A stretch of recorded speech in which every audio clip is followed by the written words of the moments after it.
Thank you, Mr. Speaker. Mr. Speaker, sir, the honourable member, I assume the question means what is the lead-up things we are doing going towards COP25, as opposed to what we'll be specifically doing at COP25, because it says full and substantive action of Fiji's upcoming engagements on the UNFCCC COP25. So I'm glad that she actually asked that question, if it's in that context that she's asked the question, because there's a number of issues and indeed engagements that will lead up to COP25 in the ocean space. Mr. Speaker, sir, as we are aware that Fiji co-chaired the inaugural UN Oceans Conference with the Swedish government in 2017. And the key legacy item of that conference, Mr. Speaker, sir, was what we call the Ocean Pathway Partnership that was launched during COP23 negotiations. And that has actually gained a huge momentum in terms of giving a lot of prominence to oceans as part of the climate change discourse. In this spirit, Mr. Speaker, sir, just recently, fast-tracking it, we hosted the Incorporating Ocean in the NDCs, Nationally Determined Contributions, workshop in Suva from the 6th to 7th of May this year, which is only last year, which brought regional delegates to discuss and unfold possibilities and options of ocean NDCs in the Pacific domain, Mr. Speaker, sir. Of course, there's a lot of mitigation aspects to it. As for example, we've said that in the blue economy space, we need to look at planting of mangroves, the seagrasses, protecting the blue economy. Of course, there are certain matters, for example, as highlighted by the UN Secretary-General this morning, the acidification of our oceans. And a lot of that, of course, Mr. Speaker, sir, is actually caused directly by climate change itself, where we're seeing hundreds of kilometers of reefs all over the world being completely damaged, including the Great Barrier Reef. And a lot of these, the factors that actually affect these environments, these individual ecosystems, these biodiversities, are caused by factors beyond the control of those sovereign states. So this is why it is equally important for us to be able to participate in the global discourse, in the global strategizing as to how do we, as human beings of planet Earth, reduce the greenhouse emissions and to be able to reduce the temperature rises. As we've said, our target, of course, is 1.5 degrees Celsius and no more. Mr. Speaker, sir, we've, of course, as was highlighted also in respect of that, we are partnering with our neighbors, Marshall Islands, to commit long-term targets for decarbonization under the Paris Agreement through the development of Fiji's low-emission development strategy. And in that respect, we are talking about shipping vessels in the Pacific Islands. On average, most shipping vessels in Fiji, around the Pacific, have an age of 24 years. So obviously the fuel, the emissions are not conducive to the position that Pacific Island countries themselves have taken. I mean, I have to give the proviso that despite that, notwithstanding that, the Pacific countries still have very low and negligible levels of carbon footprint.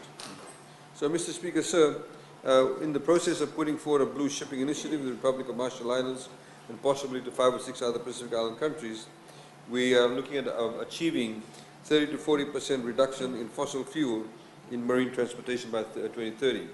One of the Nordic countries that we are talking with and talking to, the Honourable Prime Minister, has also had discussion with them where they're actually using or running their ships on renewable energy. And we are obviously quite interested in that respect. Again, this issue was highlighted, and indeed there was an oceans segment in the CAP event that was just held on Monday and Tuesday, where we provided the space for not just governmental organizations, but also non-governmental organizations, private sectors, CSOs, NGOs.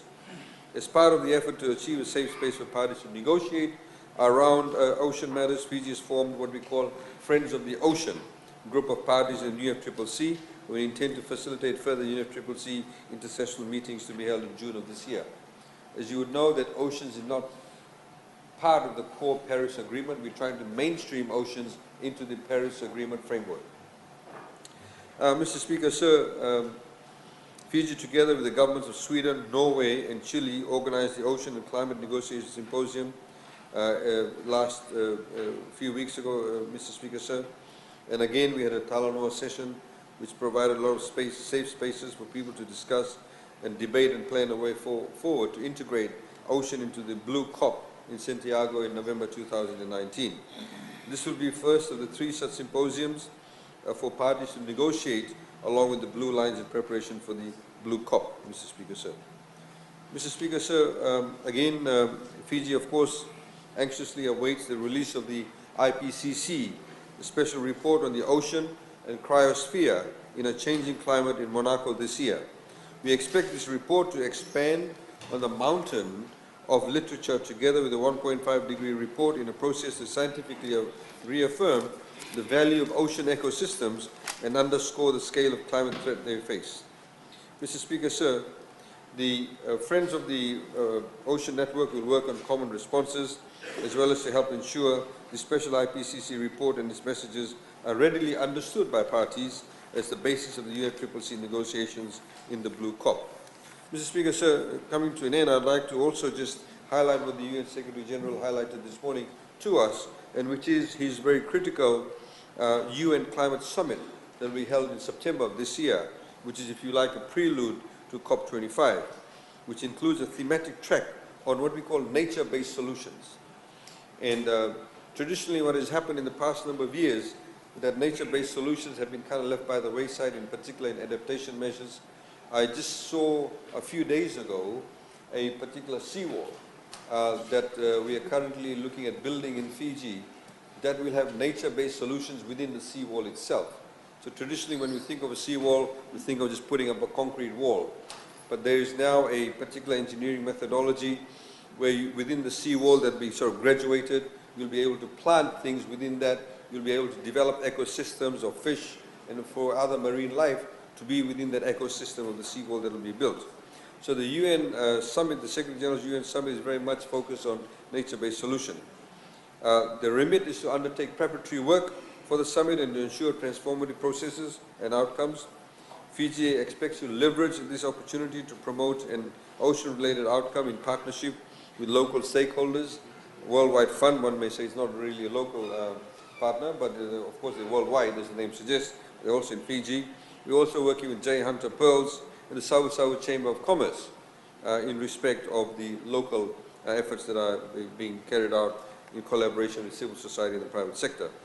At the UN Climate Summit, which will be attended by over 190 world leaders, including, of course, our Honourable Prime Minister, Fiji will focus on discussing innovative financing for development projects and addressing sustainability around a mosaic of habitats, terrestrial, marine ecosystems, and the blue carbon space. We'll also focus on deploying innovative financing and smart infrastructure options and integrated waste management strategy in tackling our global commitments.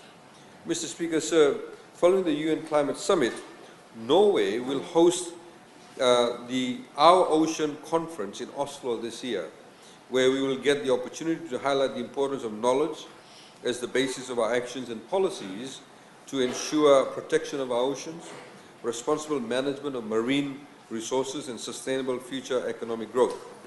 With the UN Ocean Conference in 2020, which will be after the COP, Fiji will trigger and amplify accelerated action to achieve the 30% marine protected areas commitment, which we want to give ourselves as a commitment, which will then exceed the 10% marine managed target of the Aichi target under the Convention on Biological Diversity. So, Mr. Speaker, sir, from these various meetings and the engagements, it shows that Fiji's legacy, the Ocean Pathway Partnership, and of course the necessary metamorphosis into the ocean space leading into the UNFCCC. Needless to say, the oceans will play a pivotal role in addressing climate change. In this regard, Fiji will maximize ocean climate actions towards the deliberations of the Blue COP. I'm also happy to announce we're currently in discussions with the New Zealand government to have what we call a Blue Pavilion, where many of the Pacific Island countries will be able to feature, as we did the various expos that was held in COP23. Thank you. Thank you.